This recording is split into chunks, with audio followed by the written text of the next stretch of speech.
Hi, I'm the Moroccan Angel, and I'm here to help others set things right with their Maker.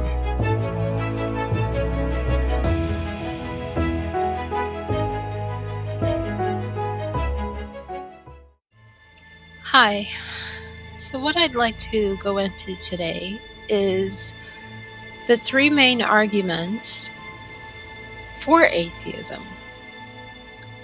These are the three arguments given, or three of at least main arguments that I hear given by atheists that are for atheism, or in their mind, justifiable reasons to disrespect the Creator. Because that's what it is. It's blatant disrespect. And we're going to examine these reasons and see if they can hold water. The first reason that I hear quite often is the lack of evidence.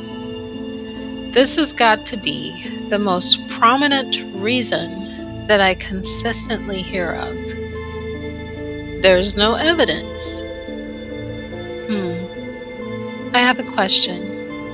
Apart from photographs, is there any sufficient evidence that your great-great-grandfather ever existed or lived? The only evidence that he existed are either the oral or written accounts of others who knew him and passed this information on, or the evidence of you. To the one who says, I don't believe the oral or written accounts, it's all lies. And neither do they consider the biological, physical evidence of themselves. For you see, you can't exist without the element of your father's seed. But what do you say of one who fails to see this? Is it not a matter of the unintelligent? Only a child presumes that he simply exists. And here's why the authors in the ancient scriptures identified such an individual as a fool.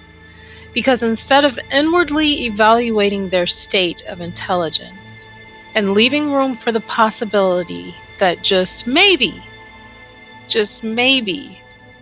their assumptions may be and could be wrong, they shift it outwards and say, I'm not wrong. I don't see any evidence, and I don't accept these oral accounts of billions of people throughout history who have given accounts of their interactions with this being. But no, all of these billions of people are loony. Not you. You're enlightened.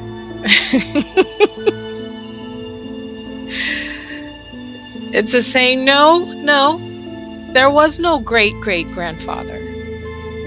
No one ever knew or interacted with him. What they're saying is all false. And it's not just taking people's word for it, because yes, sometimes the crowd can be definitely wrong. But this is where common sense comes to play. Microorganisms are a very real example that the lack of evidence does not equate to non-existence. There was a time there was no evidence to support microorganisms. This should be considered. While the ancient scriptures state that the fool says in his heart that there is no God, don't be a fool. At the very least, consider it. The second reason for atheism was given by the infamous Christopher Hitchens, who was very vocal, I might add, in his dislike of the idea of God. This man died of esophageal cancer, and one might consider it an odd coincidence. It wasn't. So, Christopher himself believed that the observation of human suffering somehow dismantled the existence of the Creator. Does a headache prove that your deceased mother never existed? When you stub your toe on the leg of a table in pain, does that mean your father never existed? Or that he doesn't exist? Come now. This is a demonstration of ignorance. The head aches for a myriad of biological or physiological reasons. A stubbed toe reveals that you weren't as aware of your surroundings as you presumed. You see, the Creator designed the body, and we, as humans, have an obligation out of basic respect to take proper care of this physical body. Because you decided to sit around and eat all day, or you decided to smoke or inhale poisons, or overconsume alcohol and reap the effects of such things, the natural consequences. How does that equate to the non-existence of the one who created you? Henry Ford designed the car. It had certain stipulations to operate it at its full capacity. For example, gas in the tank, the limited lifespan. You get the gist of it. Well, shall a man buy a Ford automobile and pour cooking oil or water into the gas tank and expect it to operate properly? And due to his own ignorance of how the car was designed to operate, he declares that Henry Ford never existed. It's nonsense. The car breaks down and he claims that the maker of the car is not real. At its face, it's childishness and foolishness. The suffering of humans does not equate to the non-existence of the Creator of humans. It simply reveals that you don't understand what's going on. Because you do not understand, you cannot find the reason within your own mind. Your limited intellect cannot make sense of the suffering. So you jump to a conclusion such as this? Being unable to solve a math problem doesn't mean that the problem doesn't exist, nor does it mean that the solution doesn't exist. They do. Shift your mind to the one who gave you the ability to construct and comprehend numerical complexities. He is the source and the originator of what constructs the problem. And he is the solution. You see, some equations that he constructs are far beyond the normal human capability to understand. And the solutions can only be divinely revealed to certain individuals. The ancient scriptures document that the Creator is all-knowing. Just take a moment and try to comprehend what I'm saying to you. He's all-knowing. He knows everything. We're talking everything. From every detail pertaining to history, the biological functions and constructs of every living organism, the universe, the thoughts and nature of man, the future of mankind. He declares that he knows the end from the beginning. He's all-knowing. You're not. In the everyday happenings of life, we know it to be unwise to make judgments without knowing all of the facts. It's actually considered somewhat foolish to do so. And yet there are so many who do this pertaining to the Creator. There's a saying that there are two sides to every story. You may look at the suffering of mankind and hold your opinions, but there's another side to the story. His side. And instead of making rash, unwise judgments, why don't you consider and ask him, Why do humans suffer? I did. Now, the third reason for atheism is found within this story. A Christian woman married an atheist. Don't ask me why. But her young daughter asked her stepfather, "Why don't you believe in God?"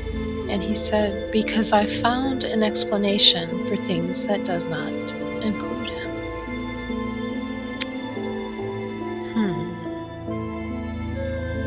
This reminds me of Stephen Hawking,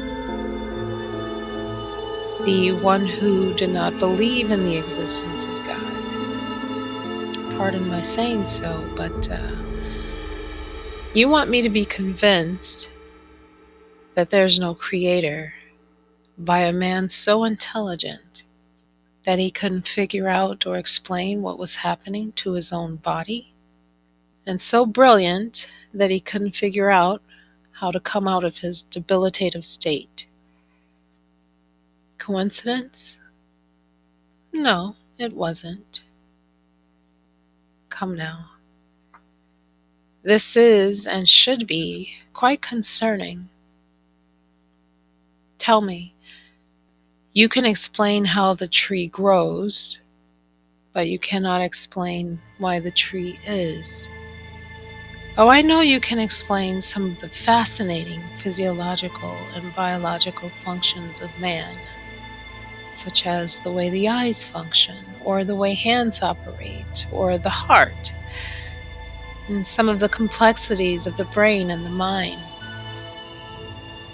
But do you know why man exists? Why do you think you're here? Surely not to blaspheme and disregard your Maker. At the very least,